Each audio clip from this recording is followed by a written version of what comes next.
नमस्कार, मैं हूं संजय शर्मा। आप देख रहे हैं 4PM न्यूज़ नेटवर्क। दोस्तों सोचिए, बचपन में आपने एक पावरफुल अधिकारी को देखा होगा जिसकी सब इज्जत करते हैं। आपने तभी से उस जैसा बनने का सपना देखना शुरू कर दिया होगा। आप देश के सिस्टम को सुधारने का लक्ष्य लेकर बड़े हुए, सारी मुश्किलों का सामना करते हुए खूब मेहनत से जी जान कर लगा के पढ़ाई करी, अपने शौक को त्याग दिया, घर वालों के ताने सहे, आर्थिक तंगी देगी, कई अटेम्प्ट दिए। उसके बाद कहीं जाकर आपका सपना पूरा होता है, आप IAS IPS अफसर बनते हैं, आपको पद मिलता है, समाज से सम्मान मिलता है। फिर एक दिन एक ऐसा नेता आता है जिसने कॉलेज से छोड़िए कभी स्कूल की शक्ल ना देखी हो। वो एक मामूली सी बात पर नाराज़ हो जाता है और आपको नौकरी से ट्रांसफ़र कर दिया जाता है, वेटिंग में रख दिया जाता है। सोचिए, उसके एक गुस्से से आपकी ज़िंदगी भर की मेहनत पर पानी फिर गया। हमने कई बार फिल्मों में भी इस तरह के सीन देखे हैं, लेकिन हमारी फिल्में समाज का आईना होती है और दुर्भाग्य से हमारे देश में भी कुछ ऐसा ही हुआ। अब एक ताज़ा मामला देख लीजिए। तो प्रधानमंत्री नरेंद्र मोदी जी से सीधा जुड़ा है। प्रधानमंत्री जी एक रैली में गए थे जहां एक बड़ी गड़बड़ी हो गई, जिससे साहब का पारा इतना हाई हो गया कि एक IAS अफसर की छुट्टी हो गई। दोस्तों, एक मामूली सी बात के लिए एक IAS अफसर को पद से वेटिंग में कर दिया जाए, क्यों? क्योंकि साहब नाराज़ हो गए थे और गड़बड़ी भी ऐसी थी कि उस IAS के हाथ में नहीं थी, तो शायद किसी के हाथ में नहीं हो सकती, लेकिन फिर भी सज़ा दी गई। तो वो कौन सी गड़बड़ी थी जो मोदी जी की रैली में हुई, जिसके बाद साहब आग बबूला हो गए, बताएंगे हम आपको इस वीडियो में। इस हफ्ते प्रधानमंत्री नरेंद्र मोदी जी राजस्थान के दौरे पर थे। 25 सितंबर 2025 को बांसवाड़ा के नापला गांव में उन्होंने कई अहम सरकारी योजनाओं का शिलान्यास और उद्घाटन किया था। इसके बाद एक बड़ी जनसभा को संबोधित किया था। जनसत्ता एक्सप्रेस में छपी इस खबर के मुताबिक मोदी जी की इस जनसभा के दौरान कुछ मामूली सी तकनीकी गड़बड़ हो गई थी, जिसके चलते अब राज्य सरकार ने एक्शन लेते हुए इस IAS अफसर को पद से वेटिंग में डाल दिया। अब जरा गौर कीजिए, रैली के वक्त वीडियो सिस्टम फेल हो गया, 10 मिनट तक लाइव फीड बंद रही और जब मोदी जी किसानों से बातचीत कर रहे थे तो ऑडियो में भी समस्या आ गई। अब सवाल यह है कि क्या ये सब एक IAS अफसर की वजह से हुआ? क्या उन्होंने खुद जाकर तार काट दिए थे या फिर खुद माइक में पानी डाल दिया था? तकनीकी खराबी का मतलब है कि ये चीज़ किसी भी मशीन, किसी भी वायर, किसी भी नेटवर्क की वजह से होती है। अब जब मैं आपको खबर पढ़ रहा था, अभी समय ये खबर पढ़ रहा हूँ, उससे पहले 5 मिनट पहले अचानक मेरे यहाँ की लाइट बंद हो गई। पूरी खबर मुझे दोबारा से पढ़नी पड़ रही है। तो क्या इसके लिए मैं अपने वीडियो एडिटर को या टीम को या कैमरामैन को फांसी पर चढ़ा दूँ, हटा दूँ? नहीं, ऐसा नहीं होता। कभी किसी मशीन, किसी वायर, किसी नेटवर्क की वजह से कमी हो सकती है, लेकिन यहाँ दोष कैसे दिया गया? एक पढ़ी लिखी, मेहनती, काबिल अफसर को। जी हाँ, वरिष्ठ IAS अफसर अर्चना सिंह पर इसकी पूरी गाज गिरा दी गई और उन्हें भजन लाल शर्मा सरकार ने राज्य के सूचना प्रौद्योगिकी और संचार विभाग के सचिव पद से हटा दिया। एक तो हमारे मुख्यमंत्री राजस्थान के ऐसे हैं जिन्हें कुछ नहीं करना धरना आता, सीधे उठा के उनको चुनाव हार गए तो सीधे मुख्यमंत्री बना दिया। मोदी जी ऐसी रबड़ स्टैम्प टाइप के मुख्यमंत्री चाहते हैं, तो साहब उनको हटा दिया गया अर्चना जी को। जनसत्ता एक्सप्रेस की रिपोर्ट के मुताबिक ये बात सामने आई कि मोदी जी के कार्यक्रम के दौरान जो तकनीकी गड़बड़ियां हुई थी, उसके चलते जयपुर और दिल्ली दोनों के शीर्ष अधिकारी IAS अफसर अर्चना सिंह से नाखुश थे, जिसके बाद उन पर यह एक्शन ले लिया गया। अब जानते हैं कि अर्चना सिंह कौन है।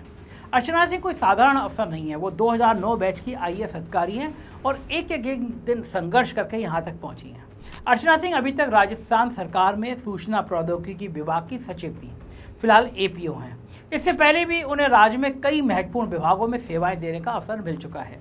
सरकार के एक्शन के बाद अब वो फिलहाल नई पोस्टिंग ऑर्डर का इंतजार कर रही हैं। ये एक ऐसी स्थिति है जो किसी भी सरकारी कर्मचारी को उसके पिछले पद से मुक्त कर दिया जाता है, लेकिन उसे अभी तक नया पद नहीं दिया गया है। दोस्तों, IAS बनना तो वैसे भी आसान नहीं है। हर साल लाखों बच्चे कोशिश करते हैं, लेकिन चुनिंदा ही वहाँ पहुँच पाते हैं, और वहाँ पहुँचकर भी क्या गारंटी है कि आपकी मेहनत सुरक्षित रहेगी? सोचिए, अर्चना जी ने सालों साल पढ़ाई करके, परीक्षा पास करके, ट्रेनिंग करके, परिवार से दूर रह के, हर तरह का त्याग करके यहाँ तक पहुँची होंगी, और अब बस इसलिए उन्हें साइडलाइन कर दिया गया क्योंकि मोदी जी का वीडियो फीड 10 मिनट तक नहीं चली। मतलब एक राजनीतिक नाराजगी आई और सालों की ईमानदारी, सेवा, काबिलियत सब बर्बाद। अब सोचिए, अगर हमारे प्रधानमंत्री जी की डिग्री सच में सही है तो कुछ नहीं कहना, लेकिन जैसे अरविंद केजरीवाल ने दिल्ली विधानसभा में कहा चौथी पास राजा, अगर वाकई में हमारे प्रधान सेवक खुद इतने पढ़े लिखे होते तो क्या आज ऐसा होने देते। मोदी जी के लिए मंच लगाया गया, हजारों लोग लाए गए, पूरा तामझाम किया गया। थोड़ी देर अगर ऑडियो या वीडियो में समस्या आ भी गई तो कौन सा आसमान टूट पड़ा। पहले भी तो टेलीप्रॉम्प्टर बंद हो गया और मोदी जी खड़े हो गए। बिना टेलीप्रॉम्प्टर के पढ़ ही नहीं सकते हमारे प्रधानमंत्री जी। लेकिन राजस्थान की इस घटना पे मोदी जी का गुस्सा 7वां आसमान पर पहुंच गया। उसका नतीजा एक अफसर का पूरा फ्यूचर खतरे में आया। अब आप बताइए कैसा न्याय है। अगर प्रधानमंत्री सच में इतनी टेक से भी हैं जैसा कहते फिरते हैं तो उन्हें समझना चाहिए कि टेक्निकल ग्लिच होना कोई बड़ी बात नहीं है। दुनिया की सबसे बड़ी टेक कंपनियों के इवेंट्स में भी अक्सर माइक काम नहीं करता, स्क्रीन अचानक ब्लैक हो जाती है, लेकिन वहाँ कोई सीईओ जाकर किसी इंजीनियर को बीच स्टेज पर नौकरी से नहीं निकाल देता। अब देखिए, कोई पहली बार इस तरह की घटना नहीं हुई है कि एक नेता इस तरह से किसी अफसर की नौकरी पर हावी हुआ हो। आपको वो कुछ दिन पहले वायरल हुआ वीडियो याद होगा जिसमें महाराष्ट्र के उप मुख्यमंत्री अजीत पवार एक महिला आईपीएस अधिकारी को फोन पर डांटकर धमका रहे थे जो अवैध खनन के खिलाफ कार्रवाई कर रही थी। नहीं याद है तो फिर से आपको वो वाला वायरल क्लिप दिखाते हैं। एक मिनट मैं तेरे ऊपर एक्शन लूंगा। इतना आपको डेयरिंग हुआ है क्या? सर मेरे को स्पेशल ऑफिसर हमको, हाँ तो हमको उनको मदद करने का ही काम है सर। मिनिस्टर आपके साथ बोल रहा हूँ, मैं आपको आदेश देता हूँ कि वो रुकवाओ और आप जाओ और तहसीलदार को बताओ कि अजीत पवार जी का फोन आया था। डिप्टी चीफ मिनिस्टर ने मुझे कहा ये सब रुकवाने के लिए, क्योंकि अभी मुंबई में जरा मुंबई का माहौल एकदम खराब हुआ है, उसको अपने को प्राधान्य देना है। मेरा नाम बताओ उनको। सर वो मुझे आप एक काम कीजिए, आप मुझे मेरे फोन में मतलब डायरेक्ट कॉल कीजिए ना। एक मिनट मैं तेरे ऊपर एक्शन लूंगा। अभी मैं खुद आपके साथ बोल रहा हूँ कि आप मुझे डायरेक्ट कॉल बताती हो। सर मुझे ये भी पता है आप सर समझ रही है सर, जो आप बोल रही है समझ रही है, पर मुझे सुनो मुझे देखना है ना, तेरा नंबर दे दो या व्हाट्सएप कॉल करो। दोस्तों, इस क्लिप के वायरल होते ही देश भर में हंगामा मच गया, लेकिन इसके बाद हुआ क्या अजीत पवार को डिप्टी सीएम के पद से इस्तीफा देना पड़ा? नहीं। क्या खनन के खिलाफ कार्रवाई हुई? नहीं। हुआ ये कि उसी अफसर के ऊपर कार्रवाई हो गई। आईपीएस अंजना कृष्णा की चयन प्रक्रिया की छानबीन शुरू कर दी गई। उनके दस्तावेज खंगाले जाने लगे, उनको बदनाम करने की कोशिश हुई, लेकिन पवार साहब आज भी पावर में बैठे हुए हैं। कितना बड़े घोटाले का आरोप खुद भारतीय जनता पार्टी के लोग इन पर लगाते थे। दोस्तों, कहते हैं कि अगर किसी व्यक्ति को पहचानना है तो उसके गुस्से में देख लो कि वो कैसा बर्ताव करता है। गुस्सा अच्छे इंसान को भी आता है, बुरे को भी, लेकिन दोनों का गुस्सा अलग अलग तरह का होता है। अब बात अगर नेताओं के गुस्से की करें तो अक्सर भाजपा के ही नेताओं का नाम सामने आता है जो मंच से ही अपने चरित्र का प्रमाण पत्र दे देते हैं। इसमें सबसे आगे हैं गृह मंत्री अमित शाह जी, जिनकी जनसभा में जरा सी भी कोई गड़बड़ होती है तो वे मंच से इस तरह का बर्ताव करने लगते हैं। भाई वो फौजदार, ओ फौजदार साहब, इसको बुलाओ। ओ भैया आप जरा बस हो गया, चलो।